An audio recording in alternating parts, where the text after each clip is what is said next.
Welcome, come on in and get your seats. We want to start promptly at 6:15 because we have a virtual audience. Welcome, virtual audience. Welcome, in-person audience. It's wonderful to see you, to see all of our friends, our students, our alumni here to do this wonderful Payne Lecture with us. The Barbara Pittard Payne Lectureship in Gerontology was established in honor of our first director, Dr. Barbara Payne-Stancil. She was the founding director of the Gerontology Institute almost 50 years ago. In the fall, this fall, we will be 50 years old. I know, it's wonderful, isn't it? You can read more about the lectureship and its history in our program. We want to get to the heart of tonight, which is Dr. Holly Nelson-Becker's talk. We've had the pleasure of talking and being with Dr. Nelson-Becker for these last 2 days, and she's just an absolutely wonderful human being, our favorite kind. Thanks to the organizing committee, Dr. Antonia Skipper is our chair, Dr. Candace Kemp, myself, and Kashunda Millbrook brought this to you today. I want to say thanks to our students, our alumni, our community partners, all the friends of gerontology out there. We have an international audience virtually. We have friends in Spain, in Ghana, in the UK, Australia, all joining us either now or a little bit in the future. We appreciate these folks who invest in the Institute. We appreciate you and thank you for all you do and all you do for older adults and their care partners across Georgia and beyond. The Gerontology Institute is small but mighty. The best thing about the Gerontology Institute is our family-like atmosphere, our collegial culture, and extends from our faculty and staff and includes our alumni, includes our student, includes our community partners. This is our chance to remind you that we have a very successful master's program, a graduate certificate, an undergraduate bachelor's of interdisciplinary studies with a concentration in gerontology, and an undergraduate certificate.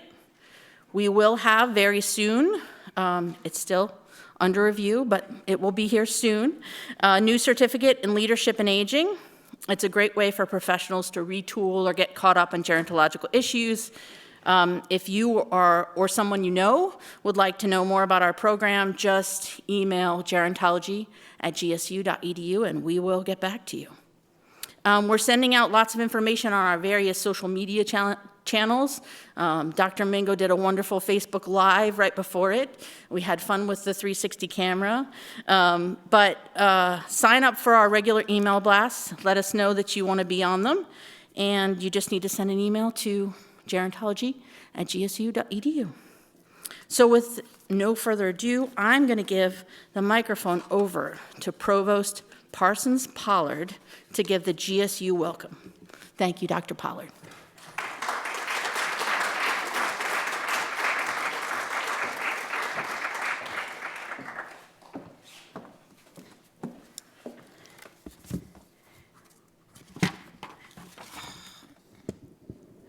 Thank you, Dr. Morgan.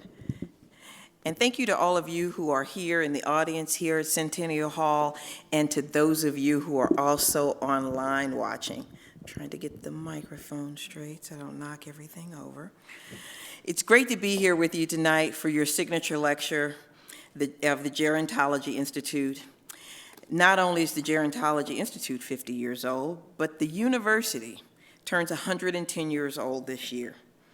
And having grown from a small night school that focused on business, that was affiliated with Georgia Tech just before World War I, to what we are today. The largest university in the state of Georgia, serving one of the most diverse student populations in the nation, and providing an education to students from the associate's degree to the PhD. Proving that where you start is not a predictor of what you will become. Through our research and our scholarship, Georgia State is tackling some of the greatest challenges and opportunities that are facing our society in this century. We've never been the exact same from decade to decade, and we're setting our sights forward with a new strategic plan. And 10 years from now, we will be transformed once again. As this year marks again your 50th year anniversary of the Institute, it's now the Southeast's largest and most accomplished gerontology program. And just like our university as a whole has a spirit of leading in education, research, practice, and in service. In a society where people are living longer than ever, I can't think of anything that's actually more important for us to do. It's a complex field, especially as baby boomers are growing older with significant impacts that go beyond one aspect of aging alone. Indeed, age is more than just retirement and sitting back in one's rocking chair. Aging looks very different today than it used to. Counter to the stereotype, older adults are not passive participants in their own lives. And when I get there, I won't be either. As Maya Angelou wrote, "When my bones are stiff and aching and my feet don't climb the stair, I will only ask one favor: don't bring me no rocking chair." The interdisciplinary research and scholarship here are critical to this field. And you are able to use approaches across sociology, social work, psychology, nursing, public health, communication, and other disciplines. The Barbara Payne Lectureship is a wonderful tribute to the leadership and the dedication of the center's founding director, Dr. Barbara Payne-Stancil. And over the years, this lectureship has brought to the top of minds the leaders in their fields. From our very own Vanetta Dotson, to the late Representative John Lewis, and to the late Betty Friedman. This tradition continues tonight with our guest speaker, Dr. Holly Nelson-Becker, who I was pleased to meet, and we both share something in common, having grown up in Chicago. The theme of tonight's lecture is spirituality, religion, and the meaning in aging, crafting lives of purpose and power in challenging times. I've had a chance to think a lot about aging lately. My father died in February of this year, and while I was blessed to have him for as long as I did, it was still way too short. See, what I know for sure now is the old saying, "None of us gets out of here alive," is all too true. My father was not a religious man, but he was a spiritual person. I think he strayed away from religion because his mother, my grandmother, who was a Southerner, went to one of those churches where you stayed all morning and sometimes into the afternoon. As he got older, he was able to spend time with his grandchildren. He was able to see how much they reminded him of me. My children were able to see him go from physically strong to physically weak, and then to the point where he couldn't remember our names, but he recognized our faces and he would smile. I've been able to see an entire life, the beginning of my children's lives, the middle of mine, and the end of my father's. Life is precious, and the work you do here is so important for all of us in a variety of ways, to be able to realize how precious it is. So that's why I'm especially excited to hear Dr. Holly Nelson-Becker's talk tonight, and I hope that you will too. And once again, I want to say thank you to everyone for being here in the room and out there online. And now I'm going to turn the program over to Dr. Skipper. Thank you.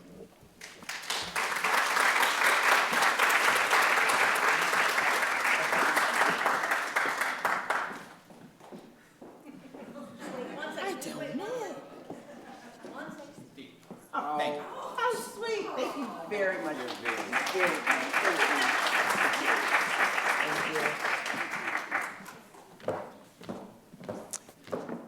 Welcome you all. I am Dr. Antonia Skipper. I am very excited to introduce our speaker tonight, Dr. Holly Nelson-Becker. Dr. Nelson-Becker is a professor of social work, social gerontology, and end of life at Brunel University, London, where she was previously division lead. She holds a visiting scholar affiliation with Loyola University Chicago and is a fellow of the Gerontological Society of America. Dr. Nelson-Becker obtained her PhD from the University of Chicago and an MSW from Arizona State University, as well as not one, but 2 BAs, because why have one when you can have 2, from Graceland University in Iowa. She is a Hartford faculty scholar in geriatric social work. Dr. Nelson-Becker research focuses on spirituality, end-of-life concerns, and diverse cultural expressions in aging, as well as resilience and well-being. She co-created U.S. national standards for improving spiritual care and palliative care in 2008 and 2009, as well as from 2014 to 2017, she directed the social work section on the Coleman Palliative Medicine Interprofessional Training Program in Chicago. Say that 3 times fast. She is the author of one of my favorite textbooks, Spirituality, Religion, and Aging, Illuminations for Therapeutic Practice, and many, many peer-reviewed publications. In 2019, she was awarded the Seeley Fellowship from the University of Auckland, New Zealand, and she gave several lectures on spirituality and health at various sites.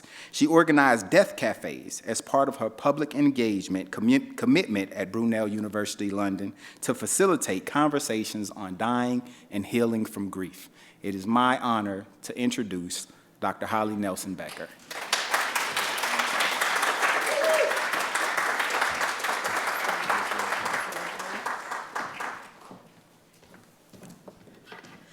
Wow. I'd have to say that the provost pretty much distilled the essence of my talk. She said the most meaningful things, and that's great, because what a lovely introduction. And I have to tell you that these last few days with the gerontology faculty, I have been so impressed with Jennifer and her team, what they're able to accomplish, and how well you work together. That's just amazing, and unfortunately in our day, that's not true everywhere. So, oh, there's my slides, good.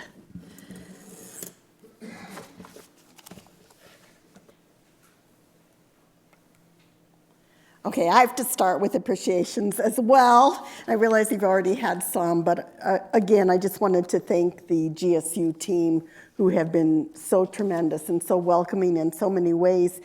And I also want to tell you, I have known about the Payne Lectureships really since my earliest days in gerontology. And to be invited here is sort of like, wow, so impressive. And I'm so grateful. This slide just shows where we're going to go today. I have a lot to cover, but I'm not going to cover it all. So I'm going to leave some of it for you to read later. I'm going to talk a little bit about Barbara Payne, and who was the founder, a little bit about my own narrative in spirituality and gerontology. I'm going to go over briefly a few key things from my studies, and then talk about what I've learned. And this is mainly from my research participants and also the data and my own experiences. So, Barbara Payne. So I read up on her because I knew the name, but I didn't recall a lot of her specific writings. I knew she was also a colleague of one of my mentors, Susan McFadden, who's a psychologist of aging and religion. And I discovered she held wide interests in gerontology, and she really provided leadership to the sector, which was quite small when she began working in this area. She encouraged others to come in and share her interest in religion and aging. And she wanted to expand the field of people who were working interdisciplinarily across sociology, across social work, the helping professions, and also the theological disciplines. One of her 1990 articles cites a 1958 conference that was held on religion and aging, and the topics were so contemporary with the struggles we face today. They were things like facing loss, but also the nature and joy of fulfillment. And I thought, wow, in all these years, those topics are still relevant and current. She discussed the need to consider the emerging questions of meaning, values, and the inner experiences of aging persons, which is some of the work that I've done. She critiqued the lack of explicit definitions and useful theory, and also poor measures. And some of you may know she developed her own measure of religious commitment. And the power of legacy, what's come up from the generations before, was important to her, as well as how it shaped the intention. So just a little bit about my journey into gerontology. It really began, I would say, professionally with counseling older people in Arizona in the early 1980s. My first position doing this kind of work, which was clinical counseling with older people, either living in the community or in nursing care facilities, I really got the job because of the love I shared with my grandparents. And I was asked why I wanted the post, and I said, well, that's why. I loved my grandparents. I loved older people, and that's really stayed with me for many years. It also, of course, began personally with my birth. So something we all should be aware of is that we're aging, each of us, every day, a part of our existence. Awareness of the life course is really important, how time shapes us, how the cohort we belong to shapes us, how the history that happens in our midst and our lifetimes shapes us, how our lives are linked with others, and then choice as well. I listened to the spiritual questions of my clients and brought those with me into the university. And I think this was also one of the origin stories of my work, was that when I went to counsel older people about their depression or their anxiety, no, what they wanted to tell me about was their despair, their anger at God for getting this additional diagnosis of cancer on top of everything else when they were in a nursing care facility, or the meaning of their life if they were now estranged from their children.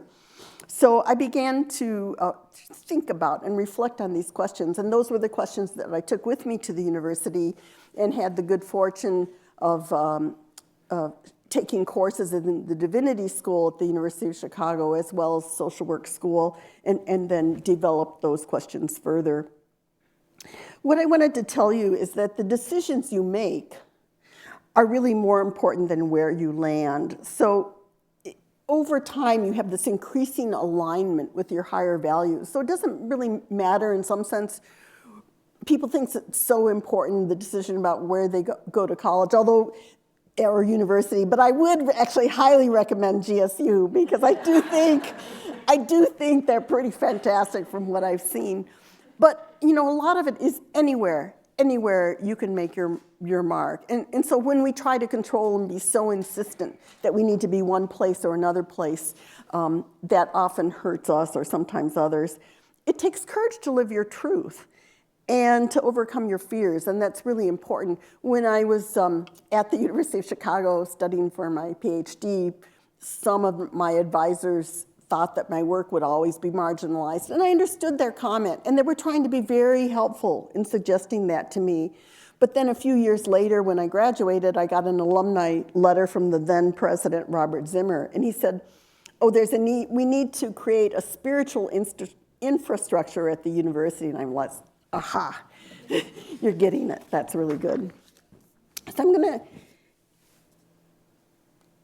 give you a few definitions of spirituality. There's quite a lot on this slide, but spirituality is one of those very complicated terms that means different things to different people. And I would say it's like a crystal or a diamond that you hold up to the light with many reflecting surfaces. And a few of the key ideas are, people describe it as a connectedness to something outside yourself. It's having relationships that you might consider sacred. It's the process of unfolding of the self and developmental transformation.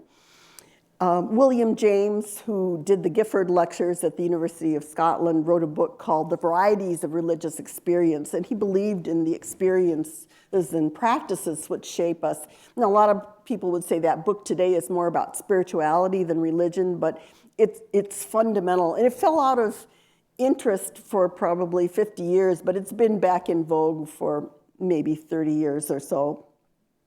The next definition is one that was part of my project to improve spiritual care and palliative care, and that was something that all of these professionals who worked in palliative care and knew something about religion, so chaplains and religious leaders were involved in this too. It was one that we agreed on and we hammered out at a conference.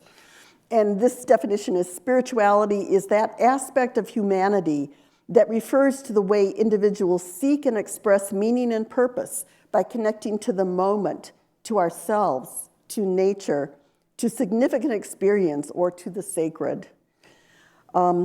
One of the definitions I liked best was by Ken Pargan, who said, spirituality is the search for significance in relation to the sacred. But then I found out that actually before him, Paul Tillich had said something similar in terms of his discourse on ultimate concerns. And before him, it was Aldous Huxley in his book on perennial philosophy.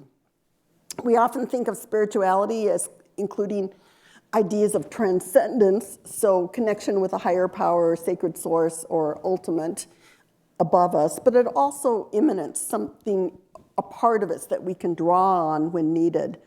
It's also a wholeness related to soul, and this was commented on by Shafransky and Gorsuch, who were family therapists. And the next definition was one we had in my small group that was part of the consensus conference. I'm not going to go through that. But some meanings emphasize our outreaching, and other meanings emphasize our being caught or collected without foresight or expectation. And I'm thinking here of C.S. Lewis in his book, Surprised by Joy. Some of you may not know, but he was actually a non-religious person, and he was a critiquer of religion. And then he was caught, and he became a staunch defender. So, that's always curious. Okay, so in some of my early work, older adults talked about spirituality in the late 90s. And this one quote I will share with you, was from a Jewish woman who was a Holocaust survivor. And she said, spirituality is more being in touch with nature, the soul, the better part of a human being whole, and not necessarily having a religious belief, being in tune with nature.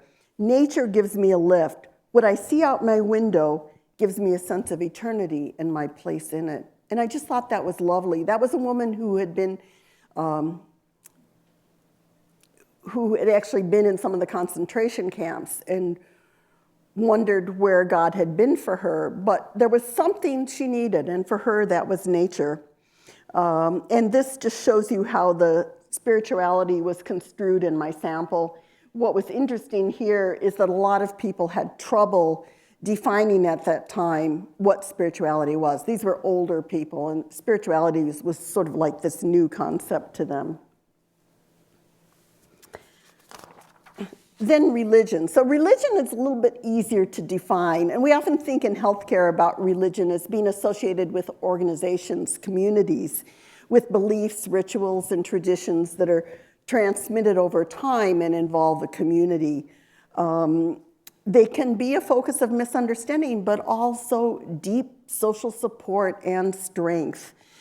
It's often easier to measure or to operationalize religion in research rather than spirituality. And this is because religion has more obvious structures and behaviors that you can ask people about.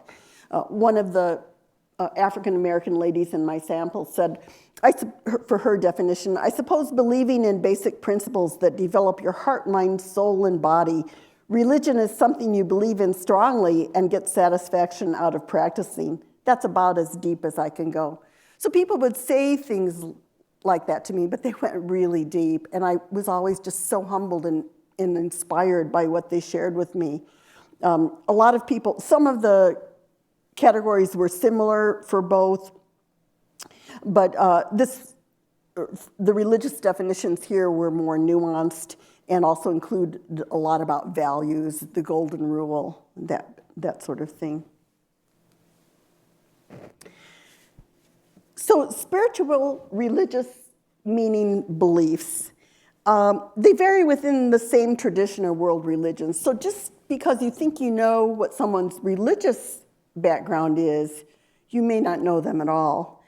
Interpretation is often very fluid within groups. So many groups may seek to maintain specific beliefs and rituals, but we all know when we think of ourselves and our own experiences in these areas, they evolve over time and with changing life experience. So people become more religious, more spiritual, less spiritual, or neither, or go back and forth. It's actually so interesting, I think. So this is just a little chart that I had created that shows you some of these different perspectives. Some people identify as religious only, some as spiritual only, some consider religion and spirituality both important in their lives, and they're about equal, they would say. For other people, oftentimes these are religious leaders or theologically trained folks, consider religion the larger aspect and spirituality just a small piece of that.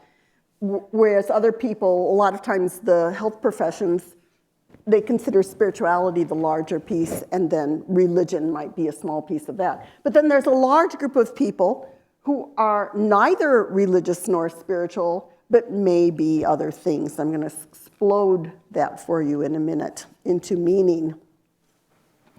So what is meaning? Well, it's the purpose beyond what something represents. In social care, we think of truth as provisional, and in science as well. So we might believe something one day, and then it changes and is supplanted by another belief.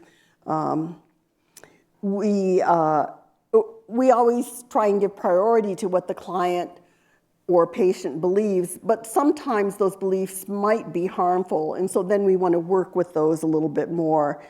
There are risks in holding belief, absolutely, but then there are also risks in holding belief to be too relative. So, especially when we think of human rights, and my goodness, we've seen a lot of that here in the US, and I'll say we because I'm standing here in the US even though I know I live in the UK. And so the goal is really to seek balance, or the middle way between absolutes and relativity. We have different sources of knowledge as well, and it's important to respect that. Overall, meaning is an underlying question of what matters most. And I want to have you think for a minute, what matters most to you? How can you give this prevalence in your life in ways that you are not doing now?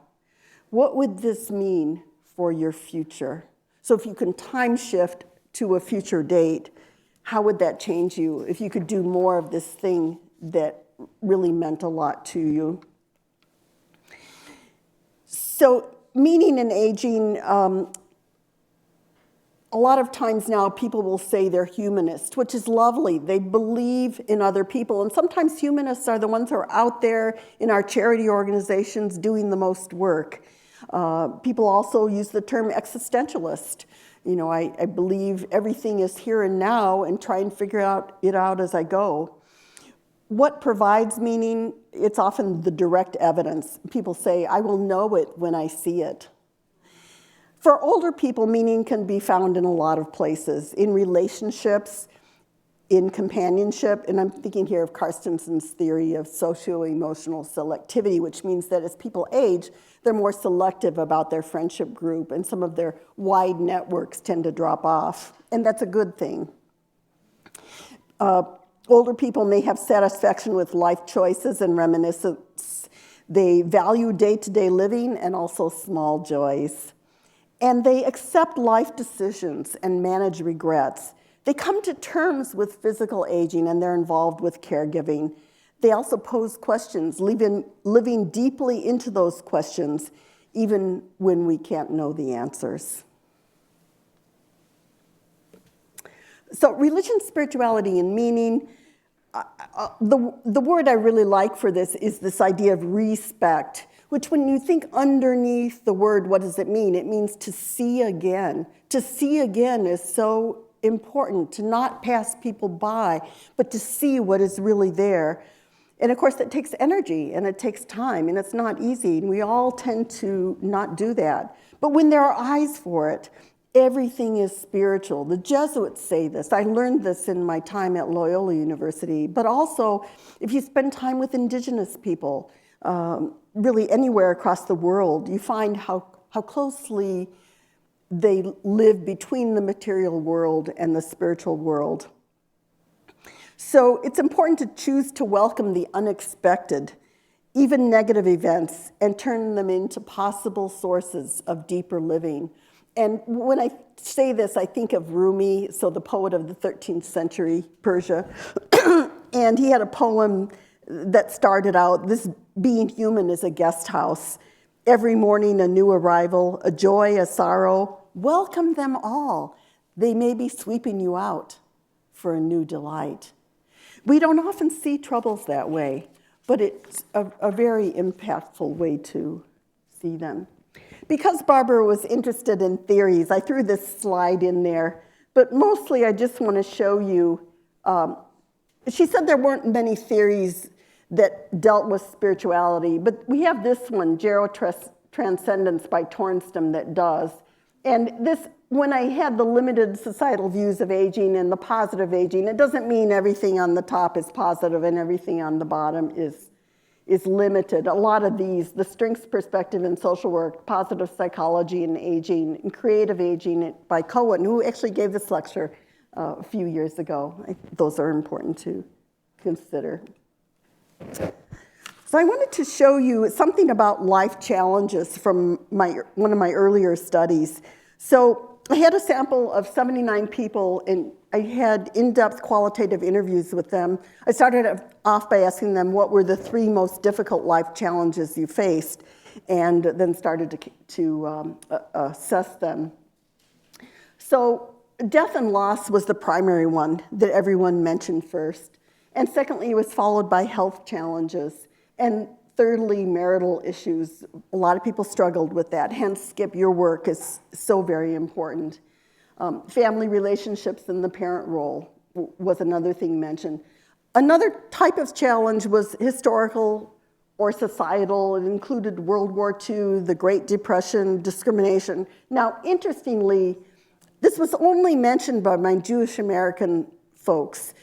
And well, I wondered, these people in Chicago who were African Americans, certainly they must have experienced discrimination. Well, they had. And it came out in their larger stories, but whether that was the one aspect of me being a white researcher, they didn't identify that as such for me. I think it's because it was something they had lived with. It wasn't something they could see different at that time, which is pretty sad. And then you see the rest there.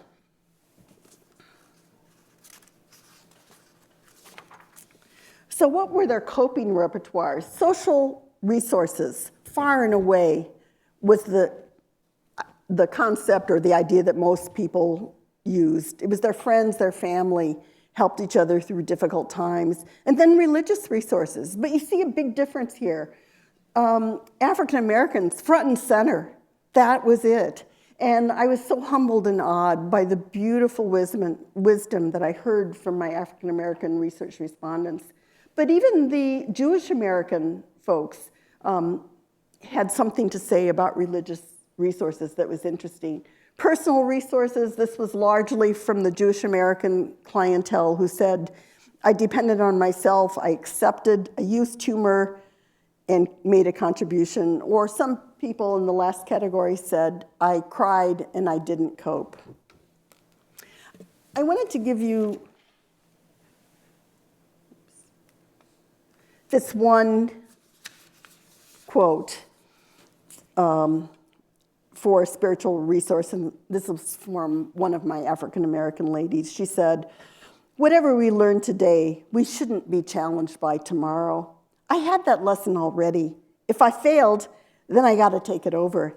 If you don't want to take it over, do all you can not to fail the lesson of the day. God didn't send me here unequipped. I came fully equipped for whatever demand the world makes of me. Good learning there. Then in a later study of resilience, I developed this chart. And the key thing I wanted to bring forward here was the crash point continuum of life challenge, which is the black line in the middle. And it's people cycling between eustress, or positive stress, and distress. And these all wouldn't be the same length, and of course, sometimes people go backwards rather than forwards, but I think resilience, as it's entered our studies and literature, has been a very useful concept. So I wanted to bring forward a study, was a paper that I published with my colleague on religious and spiritual struggles and spiritual resilience with marginalized older adults. And his part, the data that he brought into this paper was of LGBT older couples. And essentially, he said their resilience found one of three forms. They either experienced religious rejection, they claimed religious identity as an outcast, or they found accommodation. And you can read these quotes. One person said, marriage is religious, we're not interested. And then the last one, it was a really nice humanist ceremony. The celebrant was very good in making everyone feel they were involved. She had everyone standing up and saying stuff to us and supporting us, wishing us well. That meant a lot. I think there's, anecdotally, I would say there's a lot we miss when we don't do more inclusion of LGBT people in our religious and spiritual spaces. Then from a hospice study that I did, some of the comments on religion, people said, I think religion helps one cope with the unknown. Religion is more important as the end nears. I envision death as a kind of anesthesia. You don't know what's going on, and you don't wake from it. Another person said, I repeat the 23rd Psalm every night. I feel relaxed and at peace. I go to sleep praying for other people. Every morning, I ask the Lord to help me accept what is my lot for the day. And another person said, I believe there's something out there, but I'm an agnostic. That's what I'm trying to say. So people tended to have these two pathways in terms of a redefinition of self. I'm just going to draw your attention to this slide here. They saw spirituality and religion as resources. You know, that question has been answered for me. I know where I'm going to heaven. Or they had all these questions about what was going to happen to them. And one way was not better than the other. They were both really wonderful places. One of the things I want to submit to you is that at the end of life, there's so much developmental work that can be done, and people can grow by leaps and bounds. And things don't totally always come to the type of closure that we would like, but that's okay. And when it does, when we can see people growing in that fashion, it's really amazing, really quite wonderful. So I'm just asking, I wrote some other papers on coping with dying, what is a good death, what is a bad death, and there's a lot of paradoxes here. Is a good death one that is controlled, or is a good death one where a person lets go? And to what must we give a goodbye? Should we choose to be cared for or choose space to be alone? And I think it's important to find the place of peace, the still point, wherever that is, between the person and their loved ones, and move into the mystery of death how best we can. So this study was with a colleague, or published papers with a colleague who is part Maori professor in New Zealand when I was there. And so her data was collected from 61 caregiving families. And I met some of the people who were in her study while I was there, and they were just amazing. They told me they sussed me out before I would be allowed to come. So I thought that was kind of cool. They said that basically, I'm just going to take you to this side. There were three themes of the study. The relational is spiritual. There was a need to live into the future, and there was value in spiritual end-of-life care. One person said it was the whānau being around her to support her. That's the family, but also to meet her needs. As soon as she got sick, we formed a circle around her, took care of her, any of her needs, and whether it be a karayakia, which is a prayer, or waiata, song, anything. And you can read some of the rest of that later. This is a Maori model of health. It's kind of a classic model in New Zealand, and it's like a house. So every corner of that house is really important and has value, and that includes physical health, spiritual health, health of the family, and mental health. So that's how they construct their idea of overall well-being. This is a pretty complicated slide, so I'm just going to talk about a couple of these. This was from talking with the research respondents and my colleague, this is what we put together in terms of spiritual concerns that people had. And it's a move towards cultural competency in thinking about how to work with other groups. Let's see. So one concern is the collective experience of marginalization during a large-scale condition such as a pandemic or war. The scale of personal loss can be more greatly magnified, and people will say, my loved ones are unable to visit, and the needs of myself and my group are overlooked. Communication of direct spiritual needs. So this could be difficult with the majority culture and the minority culture. So one of the things they would do when people were dying, they would insist a bowl of water be placed outside the nursing care room if a person was in nursing care.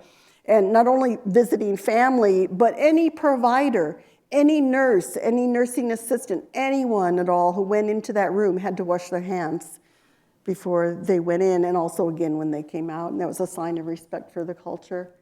And then dying away from home was a really big deal. The ancestral home meant a lot to them, and which is even harder given that now living in British society, the British were some of the ones who displaced the Maori people.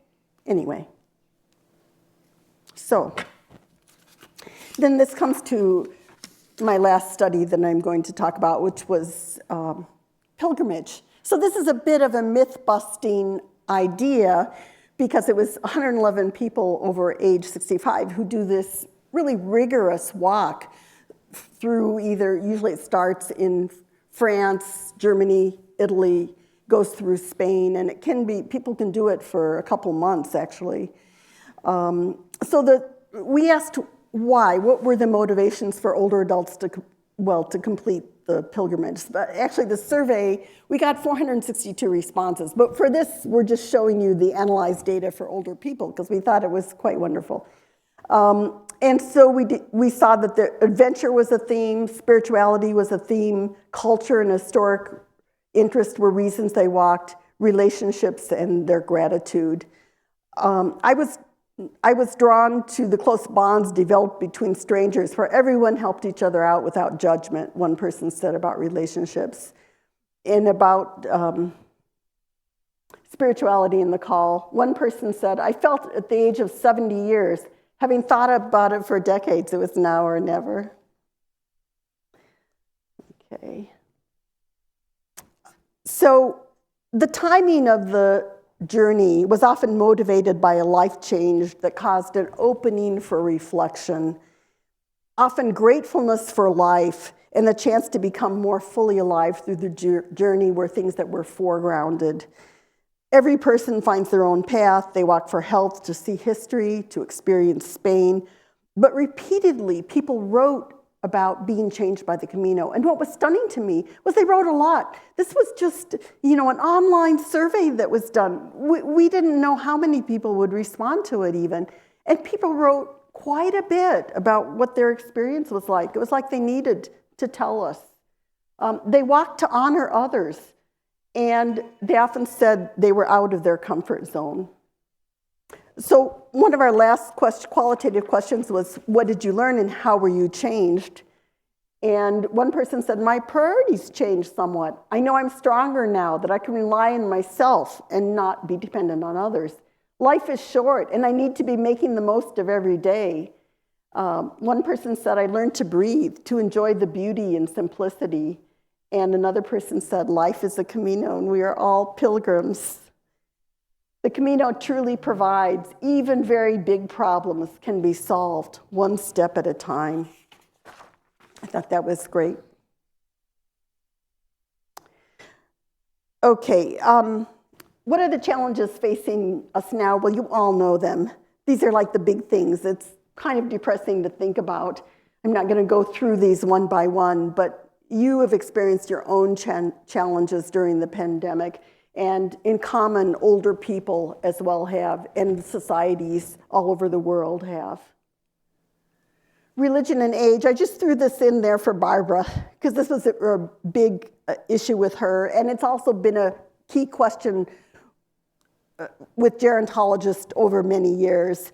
Do people become more religious as they age? And I will just say that the answer, we don't know it yet. The most recent study that I found was done in 2019 with cohorts from 1982 up to 2016, and they thought that that as people grow older, maybe they were becoming more religious, but other people don't really think that. So I think because there's a lot happening with religion in other parts of the world, we don't really know yet. What can time help us learn? So research participants suggest that it's important to reach for awe. Be forgiving when you can be. Make peace with death. Live intensely in the moment. The moment is all we have, ever. And so use it wisely. Hold the spiritual space and shift between time and timelessness. I saw that in my hospice research participants. What is both routine and novel are equally satisfying. What is the I that experiences, and what am I here to do or to be? So when we move back from our ego, we create a little space, and that's what happens when we breathe. That space allows us to reflect. It's sort of like the self and the meta-self. And when we can get in that meta-self stage, we can begin to see our behavior, how we're treating others, and begin to make shifts and changes. And small shifts over time lead to big changes later on. And then how do I reach beyond myself to God, to the ground of being, sacred source, the all, or that something that we sense? So by whatever you name it, it's purpose first, and then comes the power. That's the way. There should be increasing alignment through choice and the courage to risk. It's a gradual unfolding over time of awakening to purpose. And not everybody probably will get there in a lifetime, but it's about being authentic, and that is so powerful, my friends. There's an opportunity for creativity in our crafting through the arrows of transcendent forces. I've had colleagues talk to me about being captured by the spiritual, one who had major problems with addiction and it changed his life, being captured in that aspect. It's important to sift through what is worth saving from the past and bring it to a vision of what can be through the gift of our unique challenges. So here's the thing. The challenges that we have are ours alone, and we might say we want to give them away to someone else, right? We don't want to keep them. But they become the gift that we give back to our future selves, our families and friends, and even beyond our lifetime to other generations because of what we have learned that is so important. So we don't go towards challenges. We recoil from them. Nobody likes them or wants them, but it is only through the challenges that we experience the space to really learn and grow. As we reshape ourselves, that influence will continue on, and it's part of Earth evolving. So that's part of something that we can count on. We see this in our work as academics in universities, which have many layers of intersecting missions. We get stuck in our work, in our routines, in our sameness, in too much and feeling overwhelmed. You all know this. You all been there with me. We apply for grants we don't get and wonder why. That was such a good study. Or in the idea of not being good. Oh, I just wasn't good enough. Sometimes we slog forward. I've had many successes and failures, but what I want to propose to you is that's the wrong terminology. Why? Because a failure in one thing eventually leads to a success somewhere else. And something always happens, a new perception, a new idea, an infusion of our soul mind directing us, or someone completely unexpected calls with an opportunity. Each moment is fresh with possibility and awakening, and this is something you can trust. So purpose first, then the power. I've shown you a little bit about what study participants have said. Some people look at what the experts or public figures say. That's good and that's important. But what's also good is the wisdom resident in people living daily lives around us. The man in the car park, the person at the grocery store bagging up our groceries. In the UK, we talk about the importance of patient and public involvement in our research, and we call it co-production. What is the wisdom that emerges out of a fully lived life? Great wisdom comes out of older people and persons with marginalized identities. And so, even though that's terrible because it's a signal of our injustice to each other, there are things people learn there that they might not learn other places. And older people teach us to live in the only moment we ever have, which is right now. I wanted to share with you my idea that there's a place for everyone in the universe, and it's sort of this idea of the great interlocking puzzle, and we can't know how those pieces fit together, but there is someone who knows, or something. So other key understandings are that journeys are all different, so we shouldn't envy or be jealous of each other. We are all aided by social support. One or two people who believe in us and our work, and that's so powerful, and please do give that to each other. Spiritual and meaning connectors are a paradox that sometimes when we chase, it eludes us and then it comes to sit on our shoulder. We can't always direct it, but we can accept what comes. We often may say we don't have time, I'll do it later, but reflection happens in the midst of challenge.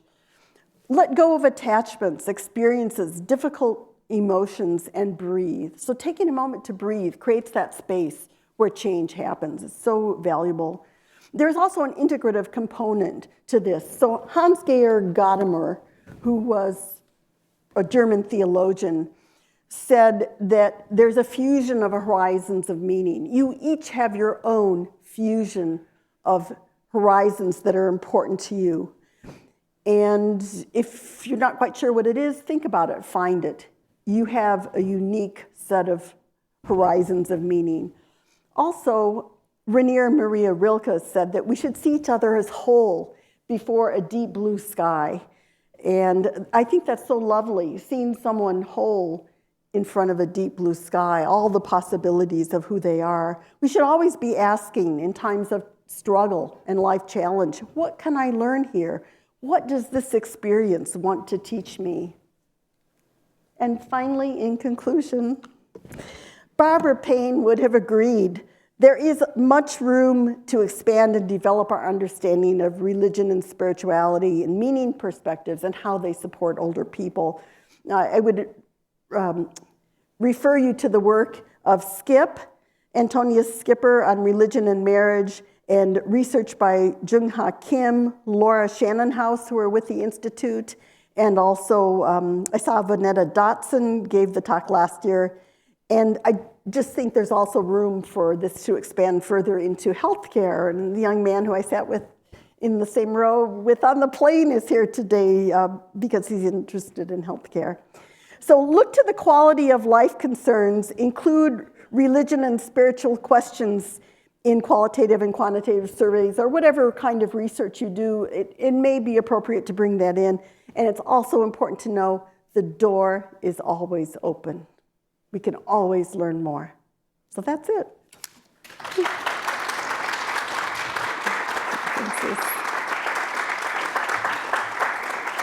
So, did you want me to show the questions? Or? I'm going to get them from the audience. So, Okay, thank you so much, Dr. Nelson-Becker. If you are online, we are happy to have you join us and send in any questions that you may have to gerontology@gsu.edu. Can I just say, I forgot to say, the people online, thank you for joining. I have a lot of friends joining from online or who will be listening later from the UK, so just thank you so much for sharing this time together with us. Yes. Yes. Yes, and if you are in person, we have a microphone on each side of the auditorium, so you are more than welcome to ask any questions that you have of Dr. Nelson-Becker.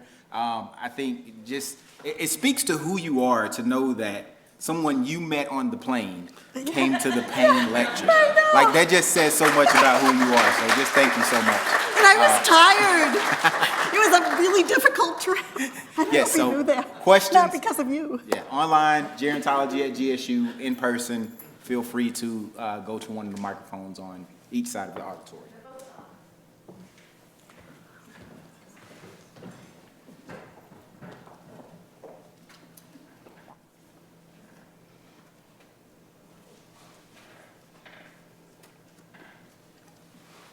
Good evening. My question about spirituality has to do with older adults with dementia. How do we as caregivers help them to experience their spirituality, being that they're not cognitively sound? That's a great question, and it's really important, first of all, to recognize that they do have a spirituality and spiritual needs that we need to address, and secondly, to ask, well, but how do we, once we realize that, how do we do it? And there's lots of ways. I'm not a particular expert on dementia, but I do have a chapter on it in my book, and it's so interesting. Like you said, we can no longer connect through speech, but there are other ways we connect through touch, through cueing someone, through singing, through rituals that they might have done in the past that give them meaning. And really it involves knowing about that person, trying to learn about them from friends and family, find out like what were some of the keys to that person, what did they really enjoy, and what meant something to them in their lifetime, and maybe see if you can bring some of that in. It can be a struggle, but there are some people who have written in this area. Elizabeth McKinley is one, and there's probably other people here that also know something about spirituality and dementia. Okay, thank you. Thank you. Well, I have a few questions. In case we need any, do we have time for them? Okay. So the first one I put together is spirituality and religion may be sensitive areas. So how do you ask or assess whether this is a possible area of support or struggle? We have stayed away in many of the professions, particularly in medicine, until recently from discussing spirituality and religion. And it's because it's kind of gotten a bad rap because people are afraid that folks will be out to convert them. But the way to ask and address is really in a very general way. What gives you meaning in your life? To see if you hear any clues about spirituality and religion that come up. And if so, then you could explore further. Or you might ask them explicitly, do religion and spirituality have meaning for you? And then if not, we don't have to go further or explore it any further, that's enough. But often this is an area you have to ask about it. Because if you don't ask, people will assume you don't want to hear. And so it's a really important area for clinicians to have the confidence just to ask about it. And you don't have to know about every religion. Just be willing to be shaped by your clients and your patients and learn from them. And it'll be a wonderful sharing experience. Yeah. Shall I do another question? Okay. So in your qualitative research, how do you think your ethnicity affected your experiences gathering information from people whose race and ethnicity were different from your own? So I think that's always an important question. Here I was, a white researcher. There were many, many times I wish I could have been a black researcher, actually, or a Jewish researcher when I was talking to Jewish people. But what happened is I felt such affinity for these groups and really, really appreciated them. And originally, when I started off in a housing facility I think it was in Hyde Park, interviewing older African-American folks, they weren't quite sure about me. And, who is this lady? But then, as word got out, it must have gotten out, I guess, that I was okay to talk to, and more people started coming to me and wanting to participate. Now, what I don't know is the people who had the choice to participate and didn't. I don't know why. And I was at an early stage in my research and didn't know how to ask that question. I had one man say, meet me on the golf course and I'll talk to you. That was an African-American older man. And I was like, does he mean that? Or is he just humorous? Or I didn't quite get it. But at any rate, so there's no question that there probably were some people who didn't want to speak to me because my ethnicity was different. However, I do feel that those who spoke to me from their hearts, and I got their true feelings and their true story. So in that sense, I think, we transcended some of the ethnic divides. And so I think that was good. Any other questions I should do? Well, we'll have time for everyone to speak individually with Dr. Nelson-Becker. So we have a small reception set up just outside in the foyer for our in-person guests. So feel free to grab dessert, grab something to drink, and have a chance to chat with Dr. Nelson-Becker about her research, about your interests, and other questions that you all may have. So again, just join me in thanking Dr. Nelson-Becker for being our Payne lecturer and sharing it. Thank you. And thank you for being here and sitting through this talk. Thanks.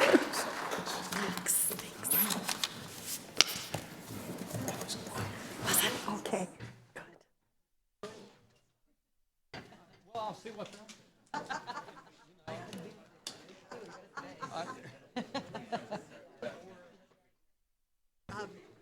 I do have sort of a question for